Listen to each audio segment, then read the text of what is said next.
I'm a huge fan of the Zelda series. Y'all probably know this. I even made a hefty amount of videos about the series. I also like the Soulsborne series. I've made 3 videos in relation.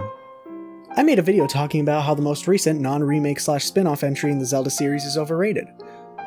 Elden Ring just came out. What do I think of Elden Ring, you ask? Well, it's great. It definitely deserves the 97 must-play on Metacritic. But while playing the game, there was just one thing I just absolutely could not put my finger on. Something that made it a phenomenal game, but I just couldn't put it into words for the life of me. Then a friend said something while I was in a Discord VC. This open world is smaller than Breath of the Wild, but way more packed. And then it hit me. Elden Ring is everything I wanted Breath of the Wild to be. And what I mean by that is that every problem I had with Breath of the Wild, Elden Ring fixes and then some. And I'd say because of this comparison, Elden Ring is my favorite open-ended open world game.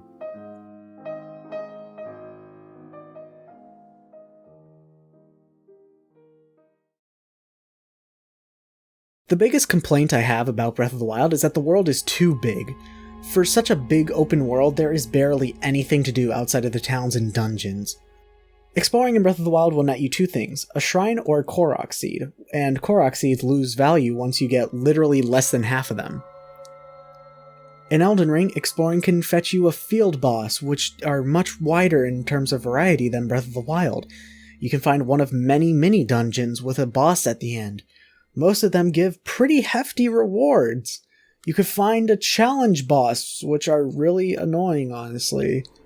Find an NPC or a merchant. Find one of those walking island thingies that allow you to duplicate boss souls. There's just so much to do.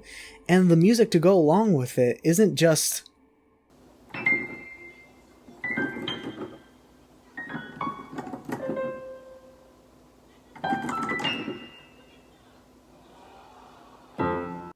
It's like actual atmospheric music. This is great.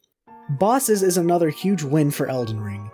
In Breath of the Wild, you might come across a Hinox, Stone Talus, or Molduga, which Moldugas are only specific to one area, so... And you might be scared your first time encountering these, but after that, they're pretty harmless considering how easy they are. Like, even for this game's standards, they're easy. The only field bosses that give a decent challenge are the Lynels, unless you have good armors and weapons like me. Fuck. Then the main story bosses are these guys.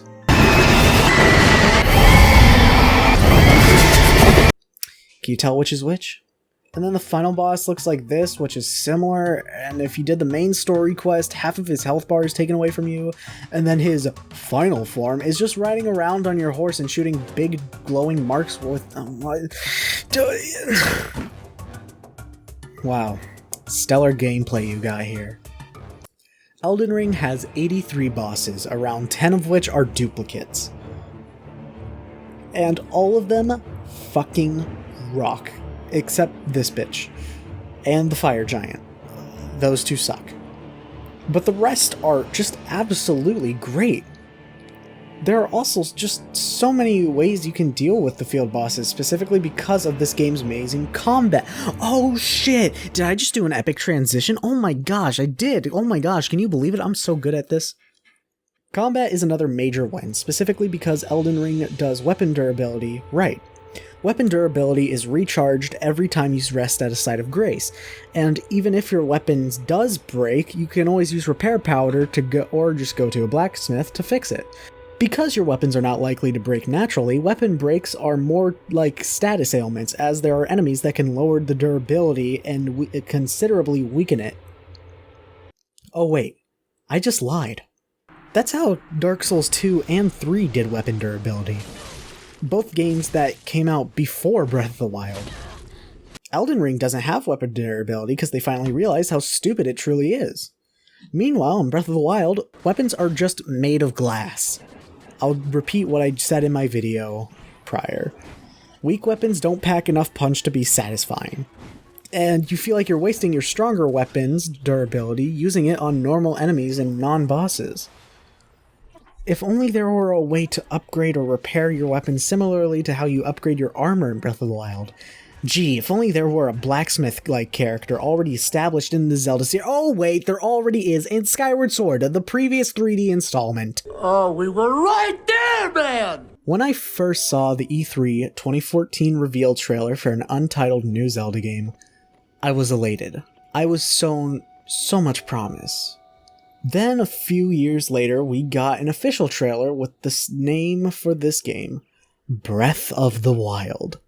How promising. We were shown clips of cutscenes that, after the game's release, seemed to be the only good parts of an otherwise underwhelming story. There was bombastic music, which soon I would know is one of a very few songs in the game that are more than just piano jingles. Seriously, this game's soundtrack is like 130 songs, and I can't even name one that isn't the piano jingles. Like, how sad that is. Now, Elden Ring, on the other hand, I wasn't too excited for. My hype levels were mid at best, but then I saw the state of play and I was thinking, okay, this will be good. I doubt it'll be better than DSR, but I'll play it. Little did I know, this video was giving everyone else blue balls by holding back the sheer force that this game was hiding from us.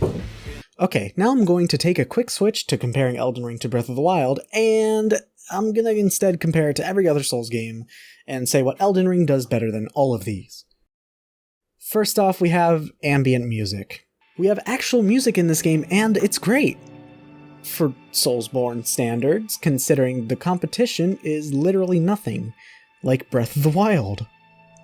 Breath of the Wild has stupid 5-second piano jingles as music, and it has like 5 remixes that are pretty good, and the rest of the songs are just... I have never heard any of these songs. There are 2 actual original songs that are good in Breath of the Wild, but, like, you rarely hear them. Now, compared to other RPGs, it's still weak. Sorry, Elden Ring, but, like, just, like, look at all these better ones. Like, you want good field music? Oh, God, this gives you good field music. The boss music still slaps, as is per usual with Soulsborne games, though, so, yeah. Godrick's theme is so lit.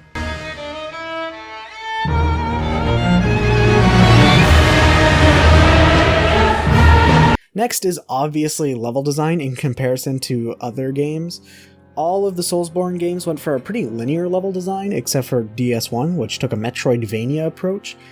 Elden Ring decided to take a complete just like 180 and have an open world game. And similar to Breath of the Wild, you don't need to fight a lot of bosses or even do many of the quote-unquote story-related actions, but you do get a better story experience if you do. Except this time, you feel actually satisfied because there's no bullshit about Ghost and the Blue Ball's promise of getting to hang out with them. Alright, time to wrap this up. When I played Breath of the Wild, I looked at this shit and said, that's cool. When I play Elden Ring, I was visibly smiling. So, in the end, I guess it's just gotta be said. Bloodborne is still the best Souls game of all time.